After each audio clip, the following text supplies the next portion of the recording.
ഇന്നേ എൻ്റെ ഒരു സുഹൃത്തിൻ്റെ ഒരു ഫേസ്ബുക്ക് പോസ്റ്റ് കണ്ടു.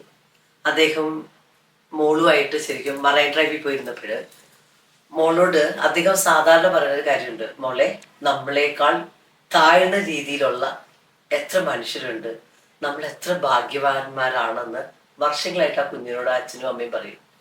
അച്ഛൻ മാത്രമേ പറയുള്ളൂ. അപ്പൊ ഈ അച്ഛൻ്റെ ഈ ഒരു വാക്ക് കേട്ടപ്പോൾ ഈ മോള് ഇപ്പൊ അവള് പ്രായപൂർത്തിയായി, അവക്കൊരു 21 വയസ്സൊക്കെ ആയിട്ടുണ്ട്. അപ്പൊ അവൾ എന്താ പറഞ്ഞതെന്നറിയോ? അച്ഛാ, അച്ഛൻ കുറച്ചുകൂടി ഒന്ന് പോസിറ്റീവ് ആകും. നമ്മൾ ഈ നിൽക്കണതുണ്ടല്ലോ, ഇത്രയും വലിയ തൃത്വം അല്ലെങ്കിൽ ടാറ്റയുടെ ഫ്ലാറ്റിന്റെ മുമ്പിലാണ് നമ്മൾ ഇരിക്കേണ്ടത്. അപ്പൊ അച്ഛൻ ഇതിന്റെ പൊക്കത്തിലേക്ക് നോക്കിക്കേ. ഇവിടെ ശരിക്കും നമ്മുടെ പൊക്കത്തിലുള്ള ആൾക്കാരല്ലേ, അവര് വളരെ നല്ല രീതിയിൽ ജീവിക്കുന്നുണ്ട്. അവരുടെ ലൈഫ് അടിപൊളിയാണ്. അപ്പൊ അച്ഛൻ ഈ ഒരു ദാരിദ്ര്യ സ്വഭാവം ഒന്ന് മാറ്റി പിടിച്ച നല്ലതായിരിക്കില്ലേ എന്ന് ആ കുഞ്ഞ് ആ അച്ഛനോട് ചോദിച്ചു.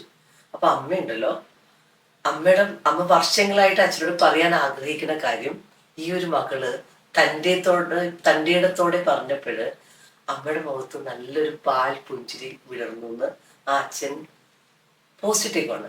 അപ്പൊ ഞാൻ നിങ്ങളോട് പറഞ്ഞില്ല വെച്ചാലേ, ലൈഫിലുണ്ടല്ലോ മണി എന്ന് പറഞ്ഞു കഴിഞ്ഞാല് അതിൻ്റെ ഒരു പവർ ഉണ്ടല്ലോ വളരെ വലുതാണ്. കാശില്ലെങ്കിലുണ്ടല്ലോ, സത്യസന്ധമായിട്ട് പറഞ്ഞാല് ജീവിതത്തിൽ നമുക്ക് ഒരു റെസ്പെക്റ്റ് ഉണ്ടാവില്ല.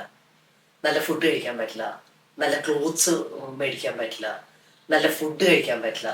സത്യത്തിൽ നല്ല റിലേറ്റീവ്സുമായിട്ട് നല്ല ബന്ധം ഉണ്ടാക്കണമെങ്കിൽ പോലും നല്ല നല്ല ലക്ഷറീസ് ആയിട്ടുള്ള ലൈഫ് ജീവിക്കണമെങ്കിൽ സത്യത്തിൽ നമ്മളുടെ കുടുംബവുമായിട്ട് നമ്മളുമായിട്ട് ഒരു ഒരു റൊമാൻറ്റിക് റിലേഷൻഷിപ്പ് കൊണ്ടുപോകണമെങ്കിൽ അതിൻ്റെ ഒരു പവർ മണി തന്നെയാണ്.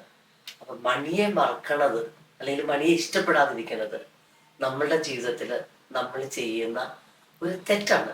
അതുകൊണ്ട് മണിയുടെ പവർ മനസ്സിലാക്കാം.